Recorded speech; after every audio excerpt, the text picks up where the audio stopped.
There is currently a mental health epidemic in Northern Ireland. I know a fair amount about mental health, mostly from experience. For almost all of my life, at various and sometimes overlapping times, I have been struck with long periods of self-loathing, anxiety, depression, and anger I stridently would not admit to and therefore could never solve, suicidal thoughts, and even on several occasions, what came a hair's breadth away from suicidal actions. Making music, listening to incredible music by countless artists, the love and support of my bandmates and brothers in Snow Patrol, dear friends, almost all connected through music, and the wider music community in Northern Ireland have saved my life more than once. To all those people that have helped me and so many others through the power of their art, I give thanks. We must protect the makers of art in Northern Ireland.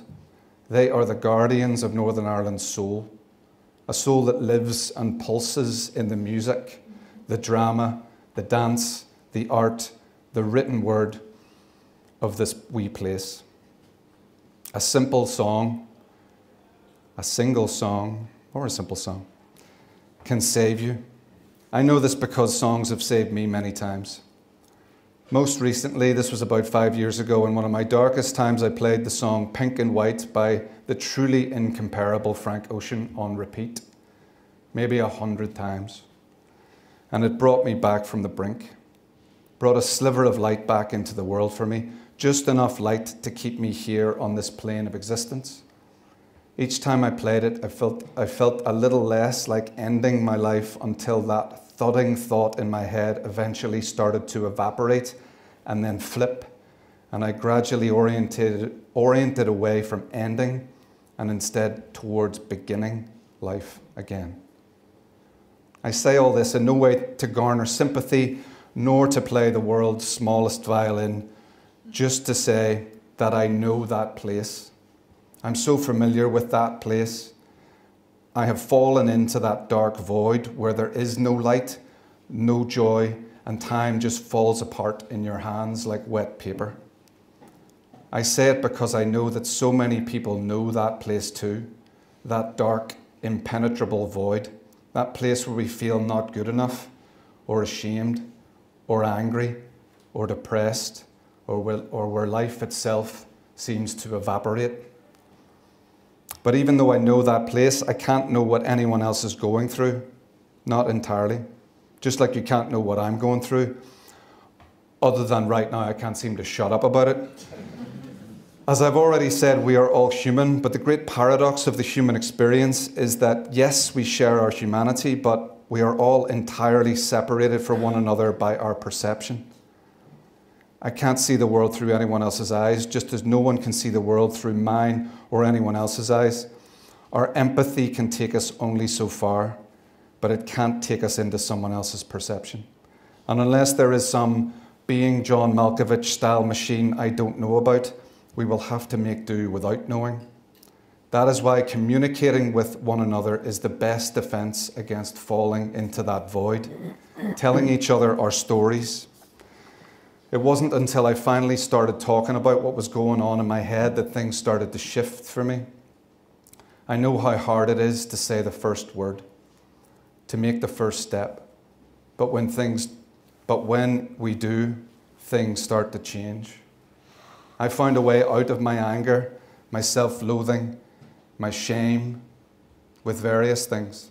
Acupuncture, therapy, meditation, qigong, sea swimming, yoga, playing football with people in their 20s and 30s and getting skinned every 30 seconds. Although, upon reflection, I'm not sure that last one is a net positive for my mental health. However, sport can be a wonderful way to release our anger and our demons healthily. So, just one person thinks that, but I appreciate some of the remedies I just listed cost money, and so many people haven't got the money, or indeed barely the time to do any of those things. I understand. I am very well aware of how lucky I am. We have to, in Northern Ireland, make it a priority that therapy and counselling are free and available to all that need it. At the moment, those free counselling phone lines and services are buckling under the weight of demand. They need the money and resources to bolster and support their undeniably noble and vital services, and the people of Northern Ireland need it now more than ever. Trust me though, bless you, twice. Trust me though, even if you did just one thing, getting in the sea for 10 minutes or a lake or even a cold bath, I swear it works wonders and it's free.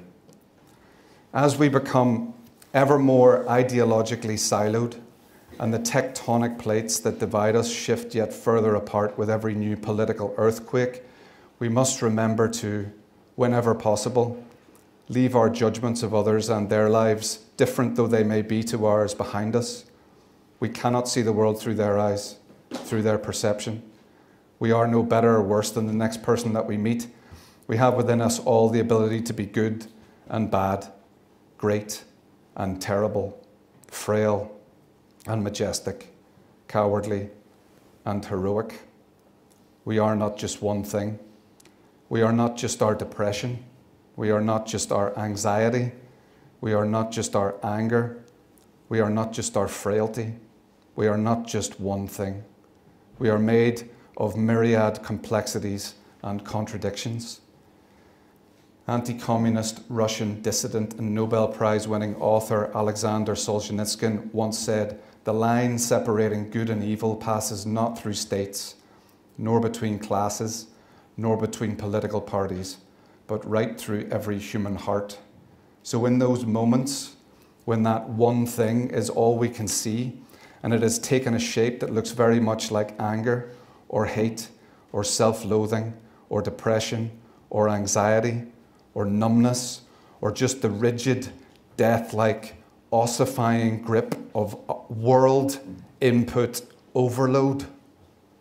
Also within us, even though it might seem unimaginable from that isolated singularity, is the nascent possibility of redemption, of joy, of love, of compassion for others and ourselves, of freedom from doubt, anxiety, and depression. But God, I know it seems impossible when you're down there. And some people will say I'm oversimplifying this, and they might be right. As I say, I can't see the world through anyone else's eyes but my own, and can't know what they're going through. My only hope for everyone that falls into that void is that they find their way back to joy somehow. Perhaps one of the things I mentioned might help, but I can only know what has helped me. I can't know what will help you. As is well established, I am not an expert.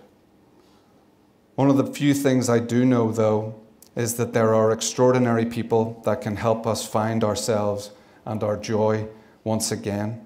And we need those extraordinary people, healers, therapists, counsellors in Northern Ireland, available to all the people here.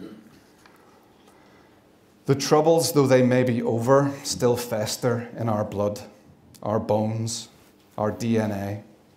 There have been many studies done on the effects of long-term war in countries and regions, even after that war has come to an end. Years, decades later, not just the people that went through the conflict are affected by it, but even the children of those people. Trauma, it now seems to be confirmed, can be passed from generation to generation. Trauma of the nature that happened here can therefore be genetic. Until we interrupt it, until we deal with it, until we talk about it, until we talk to each other. And as the still unfolding repercussions of Brexit, the pandemic, and the cost of living crisis continues to puncture and permeate the fabric of our lives, we need those life-saving services in Northern Ireland more than ever. The mental health statistics here that we've all seen at this point make for extremely upsetting reading. There is, though, a 10-year plan for mental health in Northern Ireland devised by Siobhan O'Neill and Professor Siobhan O'Neill, and Professor Deirdre Heenan, sitting on the desks in this very building waiting on review by, and hopefully the signatures of, the executive. Our government in self-exile.